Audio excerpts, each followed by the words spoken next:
Morning, my dear students, and once again, I welcome you back to the English online classes. Hope you all are enjoying this chapter, though it's a lengthy one, but it is full of suspense that what is going to happen and what is there as the next coming up for that we don't know, and that's what is the beauty of this chapter all about. And as I have said earlier also to you people that please keep the textbook open front of you while I read the lesson and just look into the book when the explanation is going on and just have to listen to my voice, that's all. Now the chapter name, by now it might have got by hearted, Ivan tries an O level. So here in this chapter till now we people have seen Ivan's the prisoner wish to give the O level examination for German language and how the arrangements have been made, and because Ivan had already escaped thrice from the jail, the jailer don't want to, means the governor, sorry, not the jailer over here, but the governor don't want to take any risk, and because of that reason he makes all the possible arrangements, all kind of securities, alertness was maintained by them.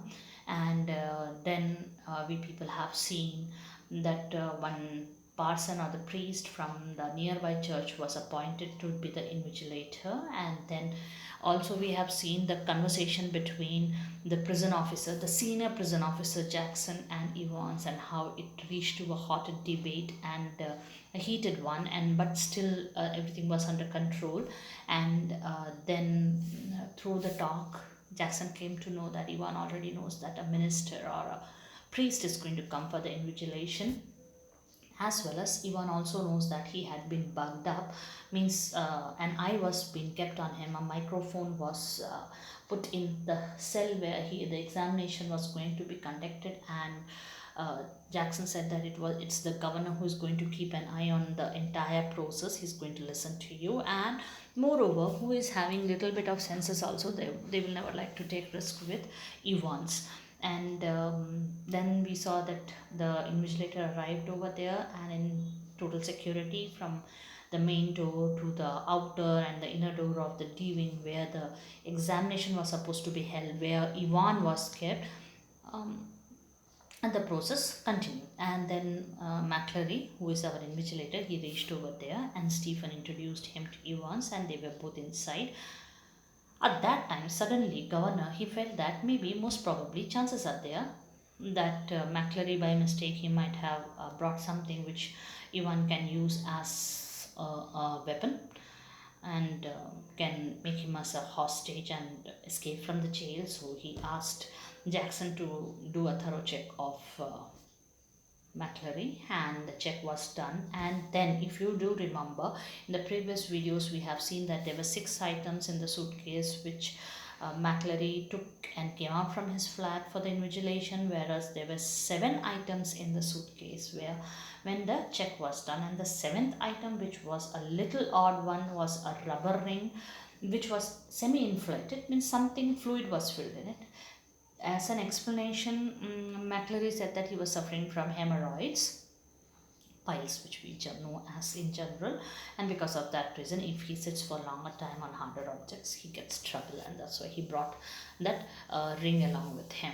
And then, after all those check, and by keeping the paper knife with him, Jackson allowed him to go inside. And 9:15 scheduled examination started at around 9:25, and then again 9:41 call came from the examination center stating that there is a correction slip there's a correction slip which was needed to be put in the question paper but could not be done, and that's why they want to do the correction. And then thoughts passed the governor thinking that maybe it might be a fake call or something, and that's why he thought that maybe.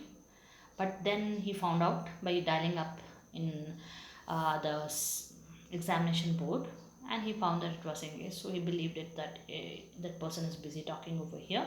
And then he also paid attention to the correction that has been made, and he felt, because he also knows German language, he felt that it was quite a genuine one. And then the examination started, means continued, and then again he got a call from the magistrate office asking for the prison van and some prison officers and all for which again he started thinking that whether it is a kind of a hoax, means a fake call or something like that. Then he thought that Evans is responsible for all these things. And then he let the exam go on, and then suddenly after some time when there was some noise in the speaker, he felt that, oh, for some time he had not paid attention over there. Actually Ivan was talking to the invigilator, telling him that he's feeling a little cold, and can he cover himself with the blanket which was lying on the bunk. And then uh, he's asked for this permission, and McClary, he said that, okay, okay, you take and cover yourself. Stephen, who was standing outside, you remember, governor himself asked him to go outside because he once said that he cannot write the examination with someone standing on his head. And then Stephen, from outside through the peephole, when he peeped inside, in the beginning he was doing his job like 1 minute, 1 minute, 1 minute interval, but then after that became 2 minute, because same scene was there inside the cell. So what was there to see in it? But this time when he looked inside, he found that there was a blanket around Ivan. He thought that, oh, what is this? Whether it is something fishy, whether Ivan is planning to jump over McClary, hit him. Then Stephen said that why he is thinking all those things, because basically it is very cold. Reason is that sunlight never falls on that side of the cell of the jail. So summertime also sunlight is not there. So obviously it was natural that it might be cold at that moment.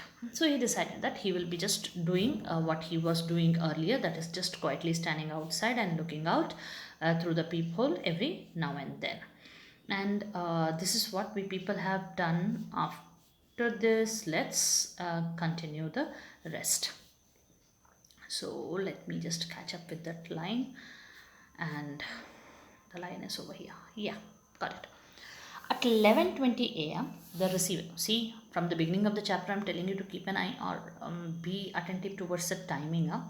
11:20 a.m., the receiver once more crackled across the silence of the governor's office, and McClary informed Evans that only 5 minutes remained.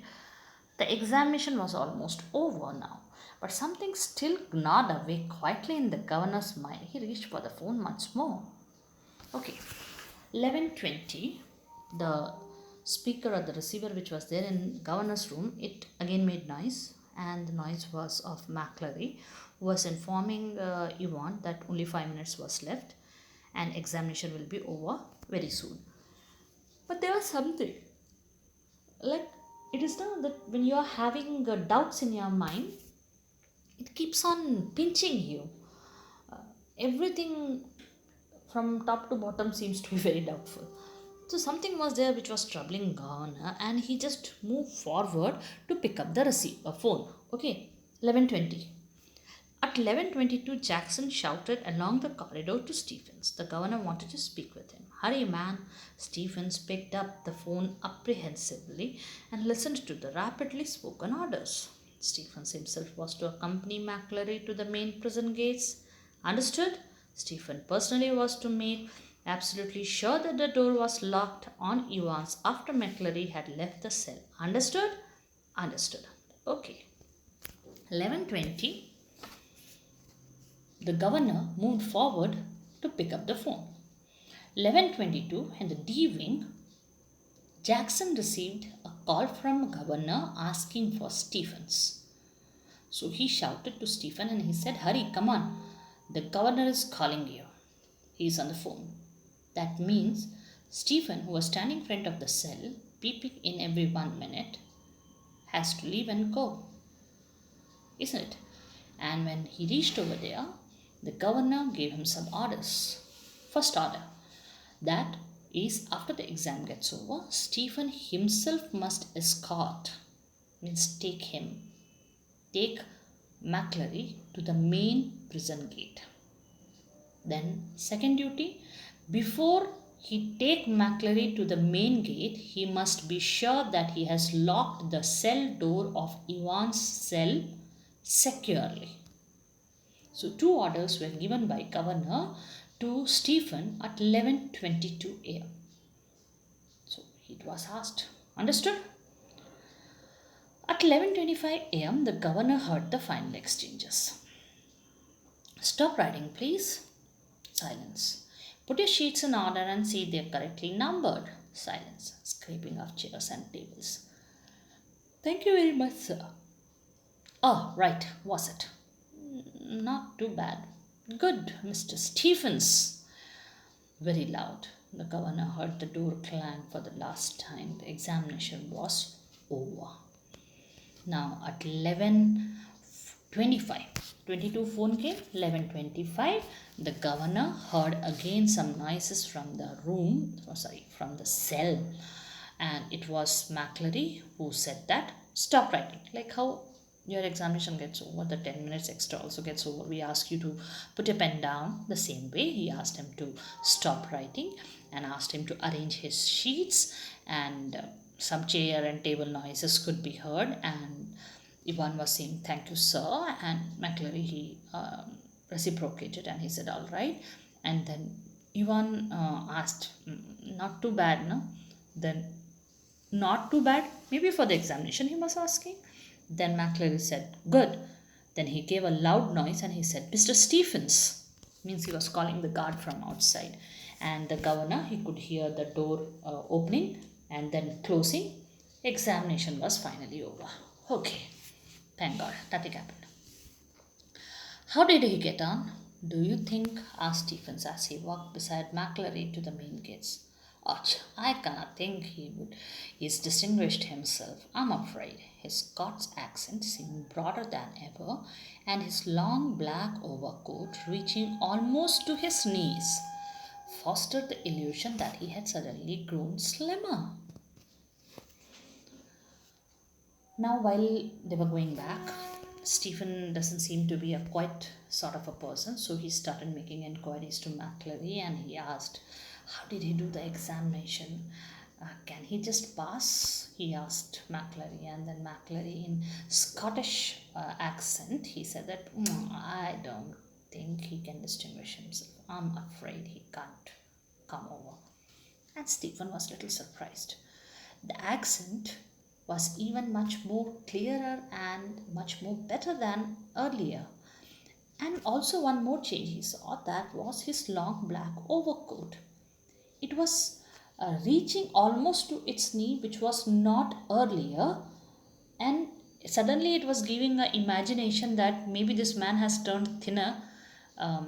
Slimmer means thinner in the past the 3 hours when he was there inside the cell, because suddenly the coat seems to be long for him. On the other hand, Stephen felt pleased that the governor had asked him and not Jackson to see McClary off the premises. And all in all, the morning had gone pretty well, but something stopped him from making his way directly to the canteen for a belated cup of coffee. He wanted to take just one last look at Yvonne's. It was like a program he had seen on TV about a woman who could never really convince herself that she had locked the front door when she had gone to bed. Often she would got up 12, 15, sometimes 20 times to check the bolts. After leaving McClary to the outer, means the prison gate, Stephen, he was very pleased. He was a newly recruited person. The governor himself called him and said that you have to do this job, that job, this job.